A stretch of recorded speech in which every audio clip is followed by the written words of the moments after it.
അമേരിക്കയുടെ military ഹെഡ്ക്വാർട്ടേഴ്സാണ് pentagon. പെന്റഗണിൽ നിന്ന് ഒരു റിപ്പോർട്ട് വന്നിട്ടുണ്ട്.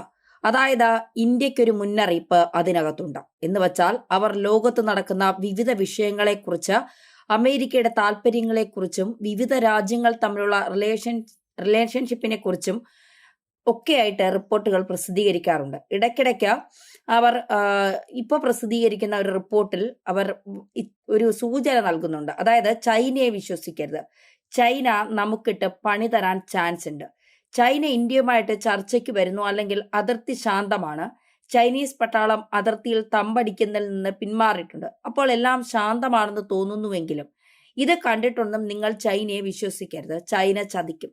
ഇത് ചൈനയുടെ ഒരു ലോങ് ടേം സ്ട്രാറ്റജിയുടെ ഭാഗമാണ്.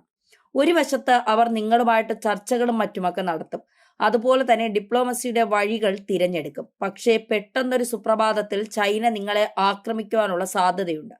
അപ്പോൾ അതുകൊണ്ട് ഇന്ത്യ കരുതലോടെ ജാഗ്രതയോടെ വേണം ചൈനയുമായി ഇടപെടാൻ. ചൈന അരുണാചൽ പ്രദേശത്ത് വല്ലാതെ അസ്വസ്ഥപ്പെടുത്തുകയാണ്. അവർക്ക് അരുണാചൽ പ്രദേശ് പിടിച്ചെടുക്കണമെന്ന് അതിയായ ആഗ്രഹമുണ്ട്. ഇത് പറയുന്ന കൂട്ടത്തിൽ അമേരിക്കയുടെ റിപ്പോർട്ടിൽ ഒരു കാര്യം കൂടി പറയുന്നുണ്ട്. ഈ പെന്റഗൺ 2049 മുൻപ് എല്ലാ തരത്തിലുള്ള അല്ലെങ്കിൽ ഇത്തരത്തിലുള്ള അതിർത്തി പ്രശ്നങ്ങളും പരിഹരിക്കാനാണത്രേ ചൈന ലക്ഷ്യമിടുന്നത്. അപ്പോ അതിനകത്ത് തായ്വാൻ ഉൾപ്പെടുന്നുണ്ട്. ഇന്ത്യയുടെ അരുണാചൽ പ്രദേശിൽ ലഡാക്ക്, ഭൂട്ടാൻ, നേപ്പാളും ഒക്കെ അതിനകത്ത് ഉൾപ്പെടാനുള്ള സാധ്യത കാണുന്നുണ്ട്.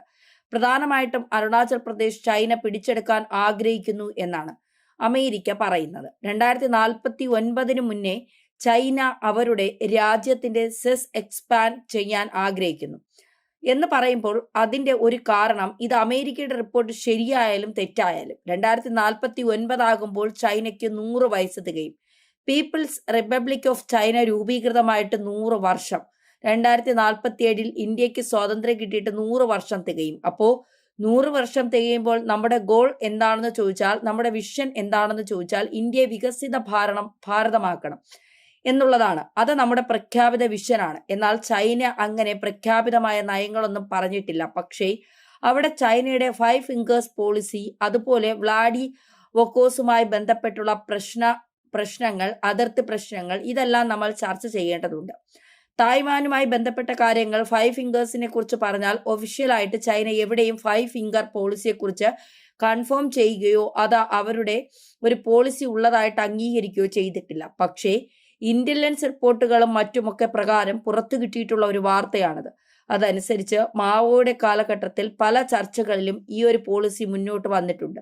ഈ പേരിൽ തന്നെയാണോ അവർ വിളിച്ചത് എന്നറിയില്ലെങ്കിലും മാവോ ടിബറ്റിനെ കൈപ്പത്തിയായിട്ടും 5 പ്രദേശങ്ങളെ 5 വിരലുകളുമായിട്ടാണ് കാണുന്നത്. അതിനകത്ത് ഇന്ത്യയുടെ ലഡാക്ക്, സിക്കിം, അരുണാചൽ പ്രദേശ്, അതുപോലെ നമ്മുടെ ഭൂട്ടാൻ, നേപ്പാൾ, ഇത്രയും പ്രദേശങ്ങൾ ഉൾപ്പെടുന്നുണ്ട്. അപ്പോൾ ഈ 5 വിരലുകൾ കൈപ്പത്തിയോടൊപ്പം കൂട്ടിച്ചേർക്കാൻ മാത്രമേ അത് പൂർണ്ണമാകൂ എന്നാണ് മാവോ പല യോഗങ്ങളിലും ചർച്ചകളിലുമൊക്കെ പറഞ്ഞിരുന്നത്. അത്ര ഈസിയായി ഇതിലൂടെ ഹിമാലയൻ റീജിയന്റെ മുഴുവൻ കൺട്രോൾ ചൈനയുടെ കയ്യിലേക്ക് വരണം എന്നുള്ളത് കൂടിയാണ് അവരുടെ ഉദ്ദേശം. അതിനോടൊപ്പം തന്നെ ചൈനയ്ക്ക് 100 വയസ്സ് തികയുന്നതിന് മുൻപേ തന്നെ ഈ തായ്വാനെ പിടിച്ചെടുത്ത് കൂടെ ചേർക്കണമെന്നും ഹോങ്കോങ്, മക്കാവ് പോലെയുള്ള പ്രദേശങ്ങളെ പൂർണ്ണമായിട്ടും ചൈനയുടെ ഭാഗമാക്കി മാറ്റണമെന്നും, അതോടൊപ്പം റഷ്യയുമായിട്ടുള്ള അതിർത്തി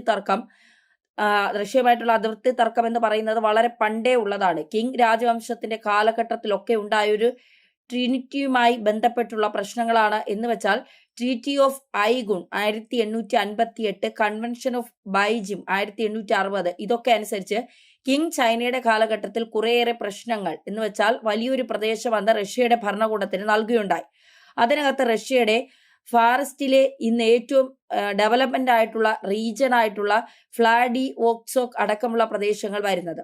ഈ ഏരിയ ഉൾപ്പെടെയുള്ള മുഴുവൻ പ്രദേശങ്ങളും പിടിച്ചെടുത്ത് ചൈനയുടെ ഒരു രാജ്യത്തിന്റെ വിസ്തൃതി വർദ്ധിപ്പിക്കണം എന്നൊക്കെ ഉള്ളതാണ് ചൈനയുടെ ലോങ് ടൈം പദ്ധതി. അതനുസരിച്ച് അതിനു വേണ്ടിയിട്ട് ചൈന പരിശ്രമിക്കുന്നു. അപ്പൊ ഇന്ത്യയുടെ അരുണാചൽ പ്രദേശ് ഒരു വലിയ പ്രതിസന്ധിയിലാണ്. ഇന്ത്യക്ക് ചൈനയുമായിട്ടൊരു യുദ്ധം ചിലപ്പോൾ ചെയ്യേണ്ടി വന്നേക്കാം. ചൈന ഇന്ത്യയെ ആക്രമിക്കാൻ ചിലപ്പോൾ മടി കാണിക്കില്ല എന്നൊക്കെ അമേരിക്ക പറയുമ്പോൾ സ്വാഭാവികമായിട്ട് നമ്മുടെ മനസ്സിൽ സംശയങ്ങൾ വരും. കാരണം അമേരിക്ക ഇങ്ങനെ പറയുമ്പോൾ അമേരിക്കയിൽ വിശ്വസിക്കാൻ പറ്റുമോ? അപ്പൊ ഇന്ത്യ അമേരിക്ക റിലേഷൻ നന്നായി പോകുന്നതിൽ ചൈനയ്ക്ക് താല്പര്യമില്ല. ചൈന അതിനെ തകർക്കാൻ ശ്രമിക്കുന്നുണ്ട്. ഇതൊക്കെ പെന്റഗൺ റിപ്പോർട്ടിൽ പറയുന്നതാണ്. ഇതൊക്കെ ഭയങ്കര കോമഡിയാണ്. കാരണം ട്രംപ് ഇന്ത്യ അമേരിക്ക ബന്ധം തകർക്കാൻ ശ്രമിച്ചതിന്റെ 100-1 ചൈന ശ്രമിച്ചിട്ടില്ല, സക്സസ് ആയിട്ടുമില്ല. ട്രംപിന്റെ താരിഫ് ഭീഷണികളും ഇന്ത്യയോടുള്ള ശത്രുതാപരമായ നിലപാടുകളും പാകിസ്ഥാനെ ഇരുത്തി അടിയിൽ കൂടെ പാലം വലിച്ചുകൊണ്ട് പാകിസ്ഥാന് പാല് കൊടുത്തുകൊണ്ടുമൊക്കെ സ്വാഭാവികമായിട്ട് ഇന്ത്യ അമേരിക്ക ബന്ധത്തെ വല്ലാതെ ബാധിച്ചിട്ടുണ്ട്. അമേരിക്കയെ 100% വിശ്വസിക്കാൻ പറ്റുമോ എന്ന് ചോദിച്ചാൽ ഇല്ലേ ഇല്ല. കാരണം ഇന്ത്യ, റഷ്യ, ചൈന ഒരു ഗ്രൂപ്പ് ഉണ്ടാക്കുന്നതിനെ അമേരിക്ക ഭയങ്കരമായി ഭയപ്പെടുകയും എതിർക്കുകയും ചെയ്യുന്നുണ്ട്. ഇന്ത്യയും ചൈനയും തമ്മിലുള്ള റിലേഷൻ കൂടുതൽ ദൃഢമാകുന്നതും ഏഷ്യയിലെ പ്രധാന രാജ്യങ്ങൾ ഒന്നിച്ചു നിൽക്കുന്നതുമൊക്കെ അമേരിക്കയെ അസ്വസ്ഥപ്പെടുത്തുന്നുണ്ട്. അപ്പോ അതുകൊണ്ട് അമേരിക്ക ഇത്തരം കുത്തിത്തിരിപ്പുകളും ഒക്കെ ആയിട്ട് വരും. പക്ഷേ നമ്മുടെ അനുഭവത്തിൽ ചൈനയെ വിശ്വസിക്കാൻ പറ്റുമോ? അതുമില്ല. അതാണ് നമ്മുടെ ഒരു ഗതികേട്. നമുക്ക് ഇങ്ങനെ പറയുന്ന ചൈനയോ അമേരിക്കയോ ഒന്നും വിശ്വസിക്കാൻ പറ്റില്ല. അമേരിക്കയുമായിട്ട് നമ്മൾ നല്ല ടൈംസിൽ ഇരിക്കുമ്പോഴാണ് ഇന്ത്യയുമായിട്ട് നല്ല ബന്ധമുള്ള ബംഗ്ലാദേശിൽ അട്ടിമറി നടത്തി ഷെയ്ഖ് ഹസീനയെ അവിടെ നിന്ന് ഓടിക്കുന്നു. ഇന്ത്യ വല്ലാത്ത പ്രതിസന്ധിയിൽ കൊണ്ടിടുന്നു. അപ്പോൾ അമേരിക്കയുടെ പ്രവൃത്തികളൊക്കെ പലപ്പോഴും ഇന്ത്യക്ക് വളരെ നഷ്ടങ്ങളാണ് വരുത്തിയിരിക്കുന്നത്. അമേരിക്കയെ നമുക്ക് ഒരു കാലത്ത് വിശ്വസിക്കാൻ പറ്റില്ല. ചൈനയും അതുപോലെ തന്നെയാണ്. നമുക്ക് ഒട്ടും വിശ്വസിക്കാൻ കഴിയാത്ത 2 രാജ്യങ്ങളാണ് ചൈനയും. ചൈനയെ വിശ്വസിക്കരുത്, അമേരിക്കയെ വിശ്വസിക്കരുത്. നമുക്ക് വിശ്വസിക്കാൻ കഴിയുന്ന നമ്മുടെ ശക്തികളാണ്. ആത്മവിശ്വാസം ഉണ്ടാവണം. നാളെ ചൈന ആക്രമിക്കാൻ വന്നാലും അമേരിക്ക ആക്രമിക്കാൻ വന്നാലും റഷ്യ സഹായത്തിന് വരും, അല്ലെങ്കിൽ ഇസ്രായേൽ സപ്പോർട്ട് ചെയ്യും, അല്ലെങ്കിൽ ഫ്രാൻസ് ആയുധം തരും. ഇതൊന്നും പറഞ്ഞിരിക്കേണ്ട കാര്യം നമുക്കില്ല. അങ്ങനെ ഇരിക്കാനും പാടില്ല. നമുക്ക് നമ്മുടെ സുരക്ഷ നമ്മൾ ഉറപ്പുവരുത്തുക. ഇന്ത്യ ആക്രമിക്കാൻ മറ്റുള്ളവർ ഭയപ്പെടുന്ന നിലയ്ക്ക് സൈനികമായും സാമ്പത്തികമായും കൂടുതൽ ശക്തമാവുക എന്നുള്ളതാണ് നമുക്കിവിടെ ചെയ്യാൻ പറ്റുന്നത്. അല്ലാതെ കുടിച്ച വെള്ളത്തിൽ അമേരിക്കയെ വിശ്വസിക്കാൻ പറ്റില്ല, ചൈനയെ വിശ്വസിക്കാൻ പറ്റില്ല. അമേരിക്ക പറയുന്നത് ചിലപ്പോൾ ശരിയായിരിക്കാം. ചൈന ഒരു അവസരം വന്നു കഴിഞ്ഞാൽ തീർച്ചയായിട്ടും സൈനിക നീക്കം നടത്താൻ മടിക്കില്ല. 2020 നമ്മൾ കണ്ടതാണ്. ഗാൽവാനിൽ ഇന്ത്യയും ചൈനയും തമ്മിൽ നല്ല ടേംസിൽ ഇരിക്കുമ്പോഴാണ് ആ സംഭവം ഉണ്ടാകുന്നത്. ഇനി അമേരിക്കയുടെ കാര്യം പറഞ്ഞു കഴിഞ്ഞാൽ ഇന്ത്യയിൽ തന്നെ ഭരണകൂടത്തെ അട്ടിമറിക്കാൻ അമേരിക്ക ശ്രമിച്ചിട്ടുള്ള രാജ്യമാണ്. ശ്രമിക്കാൻ ഇനി സാധ്യതയുള്ള ഒരു രാജ്യമാണ്. അമേരിക്കയെ നമുക്ക് കുടിച്ച വെള്ളത്തിൽ വിശ്വസിക്കാൻ പറ്റില്ല. 2 രാജ്യങ്ങളും അവരവരുടേതായിട്ടുള്ള ഇൻട്രസ്റ്റ് ഉണ്ട്. ഇവരെ സംബന്ധിച്ചിടത്തോളം ഇവർ G2 പോലുള്ള ഗ്രൂപ്പുകൾ അവർക്കൊക്കെ ഉണ്ട്. ഇപ്പോൾ US-ഉം ചൈനയും കൂടെ ഒന്നിച്ചു നിൽക്കുന്ന ഒരു വേൾഡ് ഓർഡർ ഡെവലപ്മെന്റ് ചെയ്യാനായിട്ട് അമേരിക്കയ്ക്ക് വലിയ താല്പര്യമുണ്ട്. ഇന്ത്യയെ പോലെ പഴയ ബ്രിട്ടീഷുകാരുടെ ഒരു കോളനി ആയിരുന്ന ഒരു രാജ്യം ഇന്നിപ്പോൾ ഭയങ്കര പവർഫുൾ ആയിട്ട് വരുന്നു. അവരുടെ ഈക്വൽ ഒരു ലെവലിൽ നെഗോഷിയേറ്റ് ചെയ്യേണ്ടി വരുന്നു, ഡീൽ ചെയ്യേണ്ടി വരുന്നു എന്ന് പറയുമ്പോൾ അത് അമേരിക്കയ്ക്ക് ഉൾക്കൊള്ളാൻ ഭയങ്കര ബുദ്ധിമുട്ടാണ്. ഇപ്പോഴും ജർമ്മനിയും ജപ്പാനും ഒക്കെ 2ാം ലോക മഹായുദ്ധത്തിൽ തങ്ങളുടെ മുന്നിൽ മുട്ടുമടക്കിയ രാജ്യങ്ങളാണ്. അവർക്ക് തുല്യമായ റെസ്പെക്ട് കൊടുക്കേണ്ട കാര്യമില്ല എന്ന് കരുതുന്ന ഒരു ഭരണകൂടമാണ് അമേരിക്കൻ ഭരണകൂടം. അതുകൊണ്ട് തന്നെ കോളനി ആയിരുന്ന ഇന്ത്യ ഒരു കാലത്ത് ബ്രിട്ടന്റെ അങ്ങനെയായിരുന്ന ഇന്ത്യയുമായിട്ട് ഒരു തുല്യതയോടുള്ള ഒരു ഡീലിന്റെ ഒന്നും ആവശ്യം നമുക്കില്ല എന്ന് കരുതുന്ന ട്രംപിനെ പോലുള്ള ഒരുപാട് മനുഷ്യർ അമേരിക്കയിലുണ്ട്. അവരുടെ ഭരണകൂടത്തിൽ ഇപ്പോൾ G2 എന്ന് പറയുമ്പോൾ ഈ അമേരിക്കയും ചൈനയും ഈ 2 രാജ്യങ്ങളുടെ ഒരു ഗ്രൂപ്പ് അവർ ചേർന്നുകൊണ്ടൊരു വേൾഡ് ഓർഡർ ഒക്കെയാണ്. അവിടേക്ക് റഷ്യയും വേണ്ട, ഇന്ത്യയും വേണ്ട. അപ്പൊ അധികാരം കൂടുതലായിട്ട് ഷെയർ ചെയ്യാനായിട്ട് അമേരിക്കയ്ക്ക് വലിയ താല്പര്യമില്ല. ഒരു രാജ്യം കൂടി ഇതിനൊക്കെ ഇടയിലേക്ക് വന്നാൽ അത് വലിയ പ്രതിസന്ധി ഉണ്ടാക്കും എന്നാണ് അമേരിക്ക കരുതുന്നത്.